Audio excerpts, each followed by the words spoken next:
Nous sommes ici à Casillac, dans la région de Ganges, dans l'Hérault, sur le canal des Norias. C'est un canal qui prend de l'eau en amont sur la rivière Vis et sur l'Hérault, à partir d'un seuil, et qui ensuite alimente toute une région de jardins. Et plusieurs Norias sont installés successivement sur ce canal. Donc la Noria est un appareil qui sert à élever l'eau de plusieurs mètres. C'est la poussée de l'eau dans le canal sur les pales en bas. Donc la Noria trempe dans le canal d'alimentation et l'énergie fournie par l'eau dans les pales inférieures sert donc à faire tourner la roue. Et sur le côté, des petits seaux, des petits godets se remplissent au point bas et par rotation jusqu'en haut, l'eau se déverse ensuite dans un réceptacle qui va alimenter ce canal secondaire. Il faut un gros débit pour faire tourner la Noria et une petite partie de ce débit est donc remontée de quelques mètres de hauteur. Les plus grandes Norias sur la planète doivent faire environ 20 mètres de diamètre et étaient utilisées surtout au Moyen-Orient. Dans l'histoire des appareils hydrauliques, la Noria est un des plus anciens systèmes. On pense qu'il a été inventé quelques siècles avant Jésus-Christ, peut-être du temps de Babylone. En tout cas, on en a retrouvé des traces en Syrie, sur le fleuve Oronte.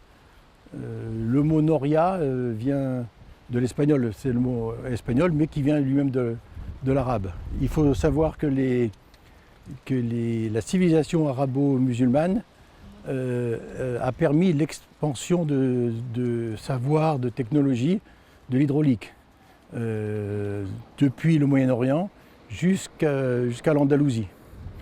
Le siècle d'or de cette civilisation, du temps d'Averroès, a permis le développement des technologies et on pense qu'à partir des années 1100-1200, d'une ville de Kabylie qui s'appelait Bougie et qui s'appelle maintenant Béjaïa, il y avait un califat important dans la région de Béjaïa, un des 5 ou 6 pôles scientifiques et culturels de cette civilisation arabo-musulmane.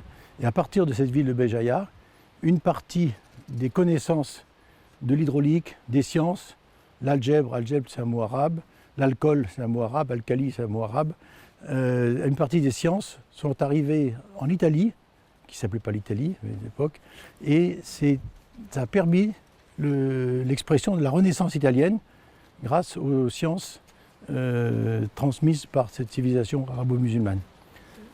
Il y a une étape intermédiaire qui est intéressante aussi, c'est qu'à partir de Babylone, donc 1500 ans jusqu'à 500 ans avant Jésus-Christ, les ingénieurs de l'époque babyloniens en fait, ont été recrutés ensuite par les pharaons d'Égypte et tous les aménagements hydrauliques du Nil ont été faits suivant les sciences développées par les Babyloniens. Puis le savoir est passé chez les Grecs, des Grecs est passé chez les Romains qui ont fait des très grands aqueducs. Mais après, il y a une perte de savoir, une perte de connaissances. Il se trouve que les Kurdes qui habitaient la Syrie, donc la Mésopotamie, les Kurdes, quand ils ont été chassés par les Arabes au début de l'expansion de la conquête des Arabes, les Kurdes se réfugient dans les montagnes et ont gardé pour eux, entre eux, cette culture de l'hydraulique. Puis, par assimilation progressive, c'est revenu chez les Arabes qui les ont transmis en Afrique du Nord et jusqu'en Andalousie. Voilà un petit peu l'histoire très condensée des appareils élévatoires, dont la Noria est un exemple, un appareil qui a une belle réalisation, qui est très utile encore dans de nombreuses régions de la planète.